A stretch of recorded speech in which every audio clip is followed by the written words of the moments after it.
దేవుని పరిశుద్ధ నామమునకే మహిమ కలుగునుగాక. అందరికి వందనాలు. నా యేసయ్య మిమ్మల్ని మీ కుటుంబాల్ని నిండారుగా దీవించునుగాక. వాక్యంలోనికి వెళదాం. ఇర్మియా గ్రంథము 17వ అధ్యాయము 14వ వచనాన్ని చదువుకుందాం. యెహోవా, నీవు నన్ను స్వస్థపరచుము, నేను స్వస్థత నొందుదును. చాలండి. ఈ ఇర్మియా ప్రవక్త దేవునికి ప్రార్థన చేస్తూ ఉన్నాడు.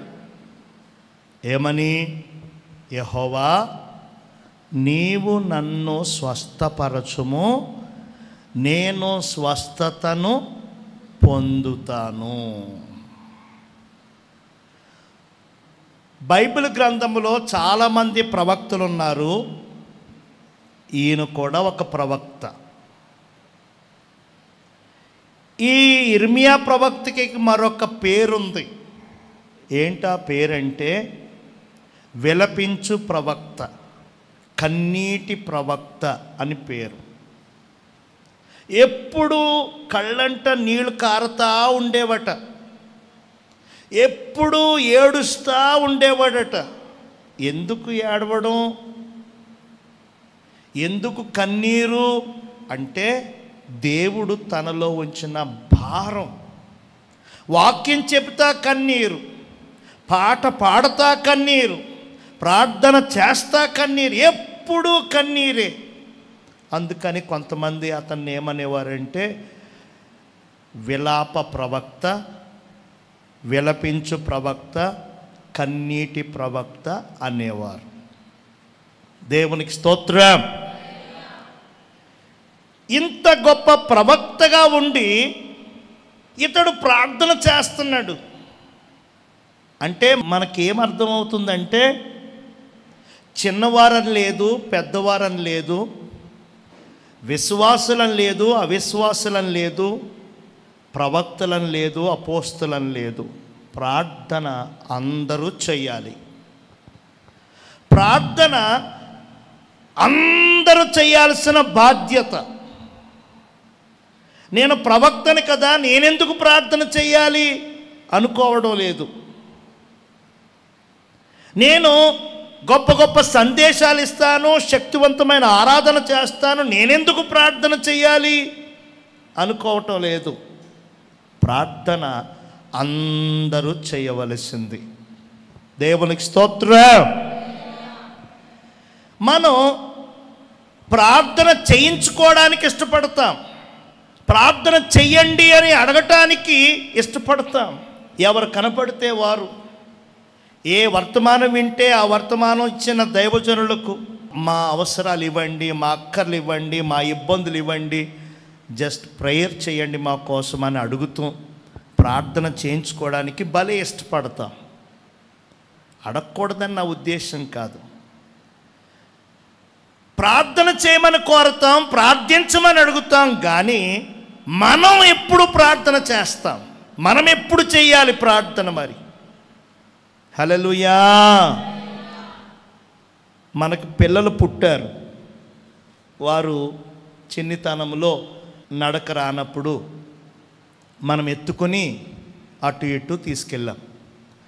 నడకొచ్చాక వారు నడవడం ప్రారంభించారు. హల్లెలూయా.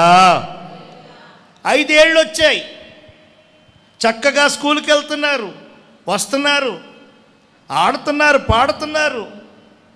అయినా నన్ను ఎత్తుకో మమ్మీ, నన్ను ఎత్తుకో డాడీ అన్నాడు అనుకోండి, మనకు చాలా చికాకు వస్తుంది. ఏరా, ఎదిగావు కదా, నడవాలి కదా, పరిగెత్తాలి కదా, ఇంకా ఎత్తుకోమంటే ఎక్కడెత్తుకుంటాం అని చికాకు పడి నడువో అని కోపగించుకుంటాం. మరి దేవునిలో రక్షణ పొంది జన్మించి యేసు ప్రభుని అంగీకరించి ఎంతకాలమైంది?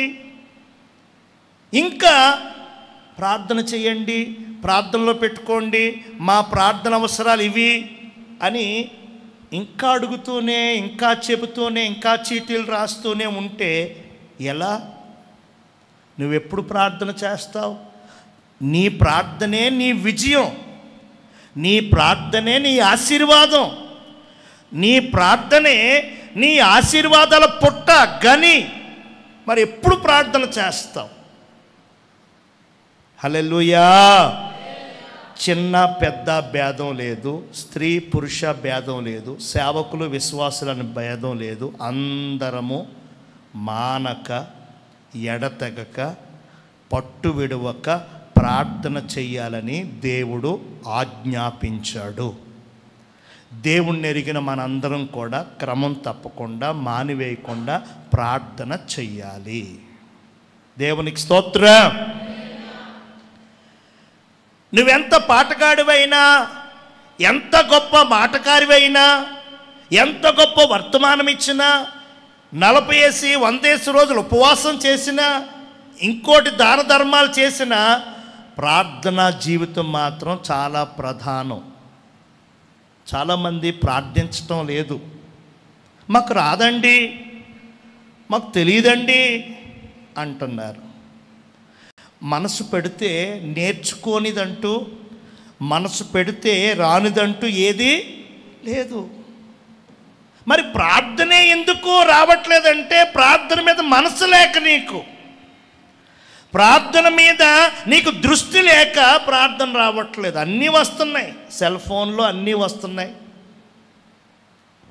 ఇంకా ఏదైనా చూసావంటే వెంటనే పట్టేస్తావు, ఏదైనా విన్నావంటే వెంటనే కంఠస్థం.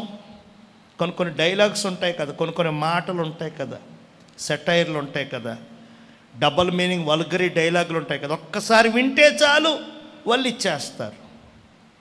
మరి ప్రార్థన ఎందుకు రావట్లేదు? ప్రార్థన ఎందుకు చేయట్లేదు? దేవునికి స్తోత్రం. ప్రార్థన మీద మనసు పెట్టాలి. నేను దేవునితో మాట్లాడాలి, దేవునితో సహవాసం చెయ్యాలి, నేను దేవునితో కలిసి ఉండాలి అనేది మన గురి, మన బలమైనటువంటి నమ్మికై ఉండాలి. యెహోవా, నీవు నన్ను స్వస్థపరచుము, నేను స్వస్థత నొందుదును. ఎంత ప్రవక్త అయినా సరే ఏవో ఉంటాయి కదండి, బాధలు, బలహీనతలు. తనకున్న బాధను బట్టి, బలహీనతను బట్టి దేవుణ్ణి వేడుతున్నాడు. ఏమండి, మేము కూడా మీకోసం ప్రార్థన చేస్తామా? మీ ఇబ్బందులన్నీ తెలుసుకుని మేము అడుగుతామా? మాకు సంబంధించి మాకు కూడా ఏవో బాధలు, బలహీనతలు. ఎందుకంటే మేము మనుషులము, మాకు కూడా ఏవో ఇరుకులు, ఇబ్బందులు, శరీర బలహీనతలు. కాబట్టి నేను తెలియచేసే విషయం ఒకటే, మనల్ని స్వస్థపరిచే దేవుడు యెహోవా. దేవునికి స్తోత్రం. మనల్ని బాగు చేసే దేవుడు యెహోవా. మన బలహీనతలు, వ్యాధి రుగ్మతలు, మనకు సంబంధించిన ప్రతి శక్తిహీన పరిస్థితులన్నీ కూడా వెడలగొట్టు దేవుడు యెహోవా. హల్లెలూయా. ఆయన వలన తప్ప మనకి బాగు, స్వస్థత, విడుదల మరి ఎవరి ద్వారా రాదు. ఈ మందులు, ఇంజెక్షన్లు ఏంటంటే కేవలం కొంత మాత్రమే. ట్రీట్మెంట్ తీసుకున్నంత మాత్రాన, ఇంజెక్షన్ చేయించుకుని ట్యాబ్లెట్లు వరుసగా వాడినంత మాత్రాన జ్వరం తగ్గిపోతుందనే గ్యారంటీ ఏమీ లేదు. ఆ వైద్యం ఫలించాలన్నా దేవుని కృప ఉండాలి. దేవునికి స్తోత్రం. కనుక నేను ప్రేమతో తెలియచేస్తున్నాను, నన్నేంటి మిమ్మల్ని ఏంటి స్వస్థపరిచే దేవుడు యెహోవా. హల్లెలూయా. స్వస్థత 2 విధాలు. ఒకటి శరీర సంబంధమైన స్వస్థత, అరికాలు మొదలుకొని నడినెత్తి వరకు శరీరములో, కండరాల్లో, ఎముకల్లో ఎన్నో లోపల అంతరింద్రియాలు ఉన్నాయి.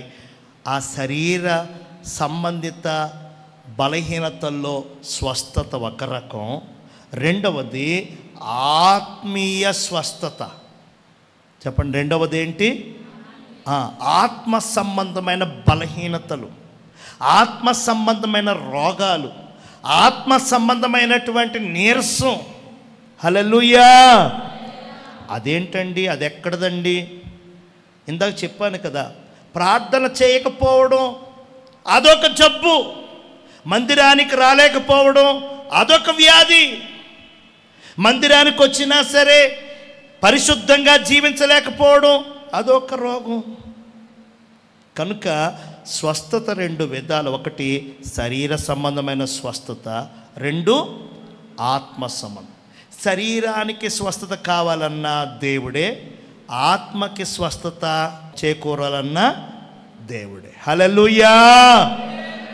అయితే ఈరోజు మనకి స్వస్థత పొందటం కోసం, ఆరోగ్యాన్ని పొందుకోవడం కోసం చేయాల్సిన ఒక 5 పనులు నేను చెప్తున్నాను.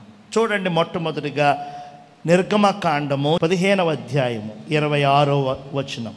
నీ దేవుడైన యెహోవా వాక్కు శ్రద్ధగా విని ఆయన దృష్టికి న్యాయమైనది చేసి ఆయన ఆజ్ఞలను కట్టడలను అనుసరించి నడచిన ఎడల ఐగుప్తీయులకు కలగజేసిన రోగములలో ఏదియు మీకు నేను రానివ్వను, నిన్ను స్వస్థపరుచు యెహోవాను నేనే. స్వస్థత ఇచ్చేది దేవుడే అని చెప్పాను.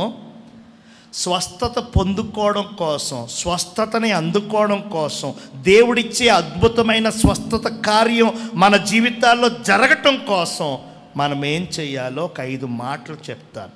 మొదటిది ఏంటంటే, నీ దేవుడైన యెహోవా వాక్కు శ్రద్ధగా విని ఆయన దృష్టికి న్యాయమైనది చేసి. చెప్పండి చెప్పండి.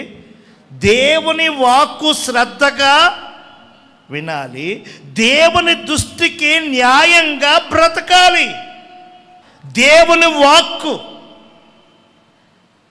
దేవుని మాట. చూడండి, దినాల్లో దేవుడంటే చాలామందికి లెక్కలేదు, దేవుని మాట అంటే అస్సలు లెక్కలేదు. అవసరానికే దేవుడు, అవసరం తీరిపోతే అక్కర్లొద్దు.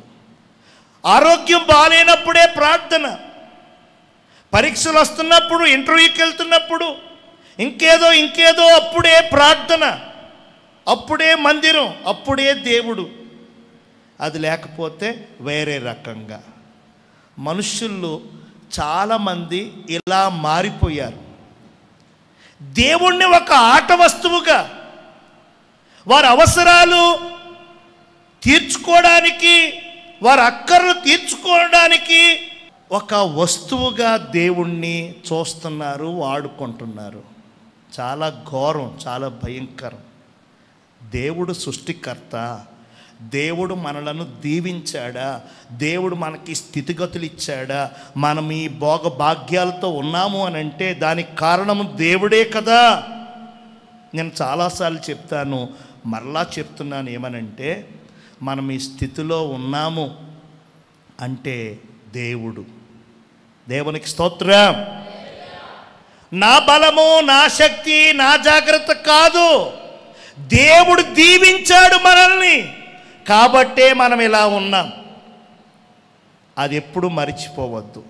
అది మరిచిపోయి నేను, నాది, నేనే అని అతిశయించామనుకో, దీవించిన దేవుడే అణగద్రొక్కగలడు. జాగ్రత్త. దేవునికి స్తోత్రం. ఆశీర్వదించి హెచ్చించిన దేవుడే తేడా వస్తే అధోపాతాళం తొక్కేయగలడు. దీవించేది ఆయనే, అధోపాతాళానికి తొక్కేసేది కూడా ఆయనే.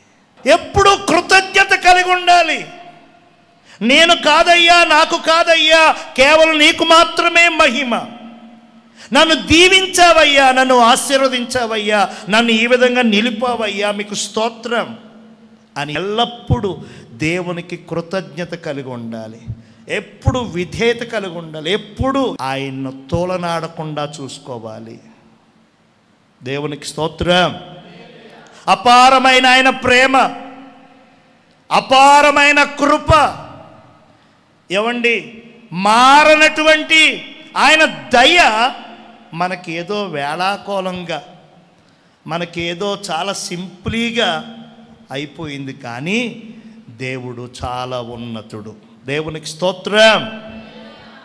చాలా ఉన్నతుడు, చాలా చాలా ఉన్నతుడు. కాబట్టి ఆయన వాక్కును, ఆయన మాటని మనం వినాలి. ఎలా వినాలి? శ్రద్ధగా వినాలి. ఆయన చూస్తున్నాడు, చూడట్లేదు అనుకోవద్దు. దేవునికి స్తోత్రం. ఇటు ఇటు చూసి ఎవరు లేరు అనుకుంటాం. ఇంకొంతమంది ఎదర వెనకాల చూసి ఎవరు రావట్లేదు అనుకుంటాం. చేయాల్సింది చేసేస్తూ ఉంటాం. కానీ పైనుంచి ఆయన చూస్తున్నాడు. దేవుడు లేని స్థలం ఏది? గాలి లేని స్థలం ఉంది, నీరు లేని స్థలం ఉంది, వెలుగు లేని స్థలం ఉంది. దేవుడు లేని స్థలం లేదు. అంతటా ఉన్నాడు. సర్వంతర్యామి ఆయన చూస్తున్నాడు. ఆయన దృష్టికి అనుకూలంగా ఉన్నావా, ప్రతికూలంగా ఉన్నావా? హల్లెలూయా. ఆయన అంగీకరించే స్థితిలో ఉన్నావా, ఆయన సహించే స్థితిలో ఉన్నావా? సహించలేని, అంగీకరించలేని, వారవలేని స్థితిలో ఉన్నావా?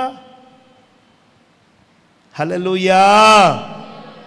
మొదటి పాయింట్ ఏంటంటే, మనం స్వస్థత ఎలా పొందుకోవచ్చు అనంటే, దేవుని మాట శ్రద్ధగా విని ఆయన దృష్టికి న్యాయమైనది చేసినప్పుడు మనకి స్వస్థత కలుగుతుంది.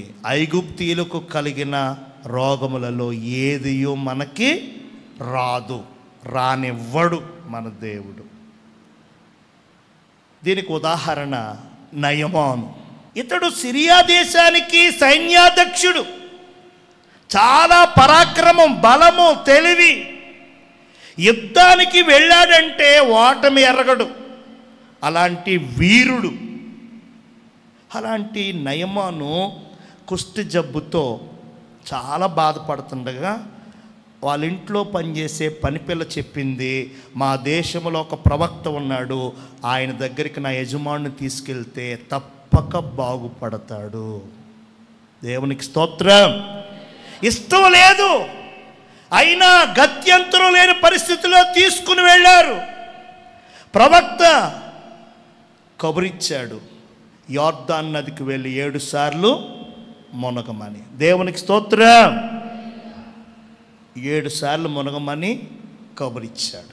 ఆ కబురు అందుకొని మొదట్లో ఒప్పుకోలేదు, కానీ వెళ్ళి 7 సార్లు మునిగేసరికి చంటి పిల్లల దేహం వలె ఆ నయమాను ఒళ్ళు మారిపోయింది. దేవునికి స్తోత్రం. ఎప్పుడైతే దేవుని మాట విన్నాడో, ఎప్పుడైతే దేవుడు చెప్పిన దానికి విధేయత చూపాడో, ఎప్పుడైతే దేవుని మాటకి అంగీకరించాడో, హల్లెలూయా. ఈ మధ్యాహ్నమందు నేను తెలియచేస్తున్నాను, నీవు దేవుని మాట వింటే దీవెన. ఆయన దృష్టికి అనుకూలంగా నువ్వు ప్రవర్తిస్తే ఆశీర్వాదం, ఆరోగ్యం, స్వస్థత. హల్లెలూయా, హల్లెలూయా. మొట్టమొదటిగా ఆయన వాక్కు శ్రద్ధగా విని ఆయన దృష్టికి న్యాయమైనది చేస్తే స్వస్థత నీకు కలుగుతుంది. ఐగుప్తీయులకు కలిగిన రోగములలో ఏదియూ రానివ్వను. నేడు ఎన్ని రోగాలో తెలుసా, ఎన్ని వ్యాధులో తెలుసా?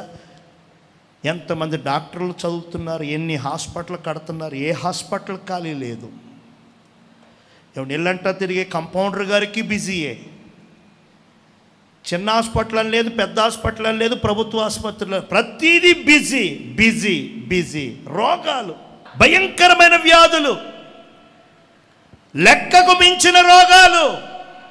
ఈ మధ్యాహ్నమందు నేను తెలియచేస్తున్నాను, మనం ఆరాధించే దేవుడు ఏమని చెప్తున్నాడు అని అంటే, ఏ రోగము మీకు రాదు, నిన్ను బాగు చేసే దేవుడు నేను. ఎప్పుడు ఆ దేవుని మాట నువ్వు శ్రద్ధగా విని ఆయన దృష్టికి న్యాయమైనది నువ్వు చేసినప్పుడు. రెండవది చూడండి, 107వ కీర్తన 20వ వచనం. ఆయన తన వాక్కును పంపి వారిని చెప్పండి బాగు చేసెను. దేవునికి స్తోత్రం. ఆయన అంటే ఎవరు? దేవుడు తన వాక్కును పంపాడట, తన వాక్కును విడుదల చేశాడట, తన వాక్కును ప్రత్యక్షపరిచాడట. ఆ వాక్కు ద్వారా వారు బాగుపడ్డారట. ఏంటి వాక్కు? వాక్కు అంటే వాక్యము. వాక్యము అనంటే పరిశుద్ధ గ్రంథమగు బైబిలు. బైబిల్ అంటే ఆషామాషి కాదండి. పరిశుద్ధ గ్రంథం అంటే మనకు చాలా ఈజీ అయిపోయింది. పరిశుద్ధ గ్రంథం అంటే మనకు చాలా అలవాటైపోయింది. ఇది దేవుని వాక్యము. ఆదియందు వాక్యము ఉండెను, వాక్యము దేవుని యొద్ద ఉండెను, వాక్యము దేవుడై ఉండెను. గట్టిగా స్తోత్రం. వాక్యమే దేవుడు, దేవుడే వాక్యం. దేవుడు ఫోటోలు పెట్టుకుంటాం, మనం క్యాలెండర్లో ముద్రిస్తున్నాం చిన్న చిన్నగా, లేదా తాళ చెవుల్లో, లేకపోతే ఇంకేదో లామినేషన్స్లో ఇంటికి తగిలించుకునే కొన్ని వాక్యాల్లో యేసయ్య ఫోటోలని మనం మెచ్చి నచ్చి కొనుక్కుంటున్నాం. అయితే సాక్షాత్తు యేసుక్రీస్తు ప్రభులు వారు అలాగే ఉంటారా? పొర్రపాటును కూడా అలా ఉండరు. దేవునికి స్తోత్రం. కేవలం ఆయన చరిత్రలు చదివి జస్ట్ ఆ విధంగా అలంకరించి తీసినటువంటి కొన్ని సినిమాలకు వాడినటువంటి పిక్చర్స్ అవి, చిత్రాలు, ఫోటోలు అవి. యేసయ్య పొరపాటును కూడా అలా ఉండడు. దేవునికి స్తోత్రం. ఎందుకనంటే ఆయన సుందరాంగుడు. హల్లెలూయా. 10,000లో సుందరుడు ఆయన. దేవునికి స్తోత్రం. మీరు ఫోటోలు పెట్టుకోవద్దు మీ గుండెల్లో. మీ గుండెల్లో ఈ బైబిల్ అనేది ఒక బ్లూ ప్రింట్గా ఉండిపోవాలి. వాక్యమే దేవుడు, దేవుడే వాక్యం. దేవునికి స్తోత్రం. వాక్యాన్ని చదవడం, వాక్యాన్ని వినడం, వాక్యాన్ని రాసుకోవడం, వాక్యాన్ని చూడడం, వాక్యాన్ని పట్టుకుని ఉండడం. దేవునికి స్తోత్రం. వాక్యం వాక్యం వాక్యం. ఆదివారం ఒక్కరోజు బైబిల్ తెరుస్తారు కొందరు, కొంతమంది ఆదివారం కూడా బైబిల్ తెరవరు, పట్టుకొచ్చి పట్టుకెళ్ళిపోతారు. హల్లెలూయా. దేవుని వాక్యది, దేవుడు పలికిన మాట. దేవుడి గురించి నువ్వు నేర్చుకోవాలి, దేవుడి గురించి నువ్వు తెలుసుకోవాలి, దేవుడిలో నువ్వు ఎదగాలి, దేవుని ఆలోచన గ్రహించాలి, దేవుడి చిత్తం, దేవుడి ప్రణాళిక ఏంటో నువ్వు తెలుసుకోవాలంటే వాక్యం దగ్గరికి రావాలి, వాక్యాన్ని చదవాలి, వాక్యాన్ని వినాలి, వాక్యాన్ని ధ్యానించాలి. వాక్యం అనేసరికి లేచి వెళ్ళిపోతారు. వాక్యం అనేసరికి ఏదో చీమలు జరులు పాకినట్టుగా కొంతమంది అటు ఇటు ఇటు అటు కదులుతూ ఉంటారు. వాక్యం వినకుండా, వాక్యాన్ని నేర్చుకోనివ్వకుండా, వాక్యాన్ని చూడకుండా, వాక్యాన్ని ధ్యానించకుండా, చదవకుండా అపవాది చెరుపుతున్నాడేమో. జాగ్రత్త. దేవునికి స్తోత్రం. నీకు బలము, నీకు స్వస్థత, నీకు ఆరోగ్యం ఎప్పుడు వస్తుందంటే ఇదిగో ఈ వాక్కు దగ్గరికి రా.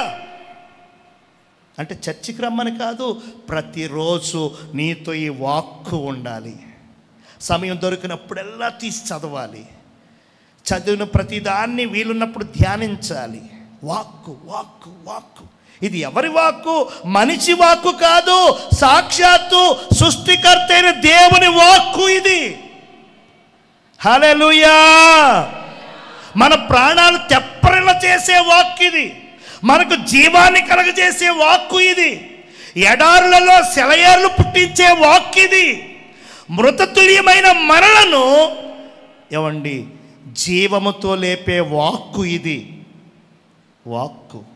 దేవునికి స్తోత్రం. దేవుడంట తన వాక్కును పంపి వారిని బాగు చేసెను అని వ్రాసుంది.